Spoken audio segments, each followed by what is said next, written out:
Well, howdy ho there, everybody. How are we doing today? Hopefully, you're all doing absolutely peachy keen fantastic, and hopefully, you're all feeling the love of the Lord today. And yeah, it's time for another cat sermon. So, we're going to start with a short little prayer as per usual. And yeah, let's get into it. Okay. Oh, sweet divine mother, please guide us. Guide us from the unreal to the real. Guide us from darkness unto light. Guide us from death to immortality. Guide us so that we may remember you no matter what we're doing. Guide us so that we may always act with kindness and love in our hearts. Guide us so that we may always remember you, thank you, and perfect our worship of you.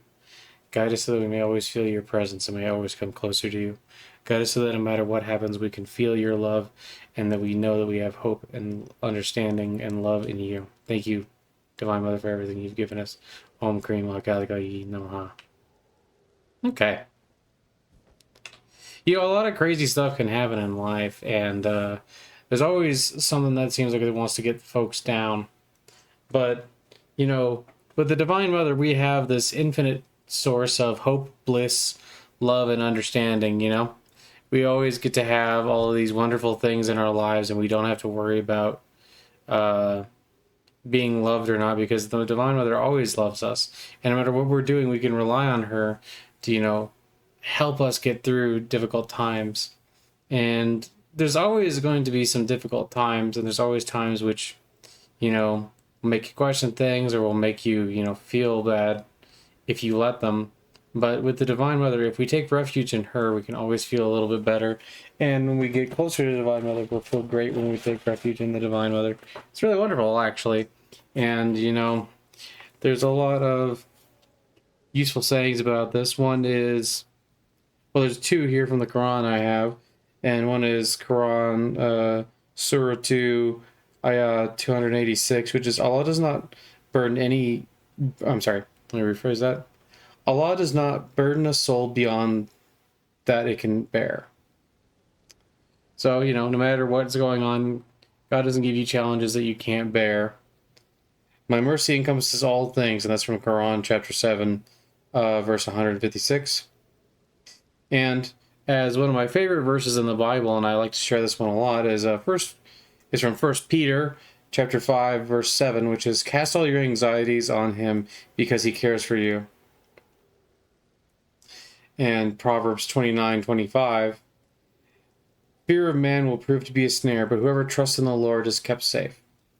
You see, we got to place our trust in the Lord and place our trust in the Divine Mother and always go back to her no matter what's going on. That's one of the best ways to get close to her, is to understand that she's always there with you, and that if you can, you should always reach out to her in every instance, and you should always be trying to remember her name and always be trying to recite her name and recite prayers if you know them, and always be trying to get closer to the Divine Mother. And that no matter what kind of darkness approaches us, she's always there for us. And, you know, in those times of tribulation, no one is truly forsaken. And we are all, you know, made up of her essence. We can all draw on her strength and draw on her understanding and draw on her no matter what's going on.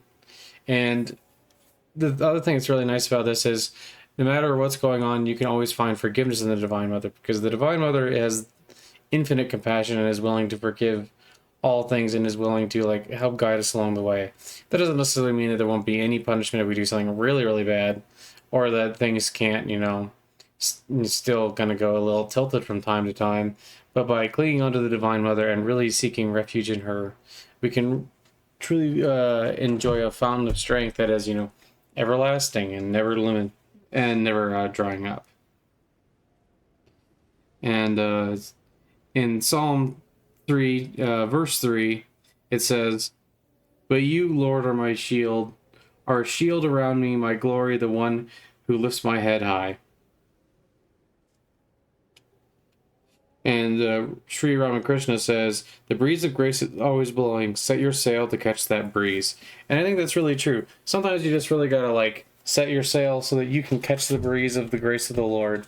You know, not doing things that are, you know, not helpful to getting closer to the Lord and not helpful to living a good life. You know, not stealing or running around lusting after folks or doing any of that stuff. If you really want to get close to the Lord, there are certain things that are, you know, better and worse. Now, that's not to say these things are like evil or anything silly like that, or that, like, you know, if you have a bit of lust in your heart, or if you know, occasionally get angry or anything, it's like, oh no, no, you've lost grace. It's nothing like that. But, you know, we should try to control ourselves as best we can, and, you know, continuously try to put our sail up so that we can catch the wind of grace, and, you know, it can help us go a lot further. Because if we just try to get there on our own, and we try to do all these things on our own without grace, you know, it's not that you can't get places, but it's a lot easier if you have grace, and it can be a much greater and much more enjoyable journey if you have grace. Not a mean, Jimmy Dean? Okay, that's just kind of what I wanted to say for right now. Thanks for stopping by, but first, we got to end with a short little prayer. All right. O Divine Mother, you are my beacon. O Divine Mother, you are my shield. O Divine Mother, you are the hope in my heart and the ocean of bliss. O Divine Mother, you are the joy of life. O Divine Mother, you are what I always seek. O Divine Mother, please guide me. O Divine Mother, please guide all of us. O Divine Mother, please make it so that each of us feels your love in our hearts. O Divine Mother, make sure that we know that all good things come from you and all bad things come from you, and let us know that we are always to give thanks. Let us know that we can always find you and always feel your love. O Divine Mother, please guide us. Guide us from the unreal to the real. Guide us from darkness onto light. Guide us from death to immortality. Om Krim Mahakali Namaha. Okay. Well, thanks so much for stopping by. I hope that you all have an absolutely wonderful day. And I hope you know that I love you and God loves you. And bye-bye, I love you. Bye. Have a great one. Oh, I turn.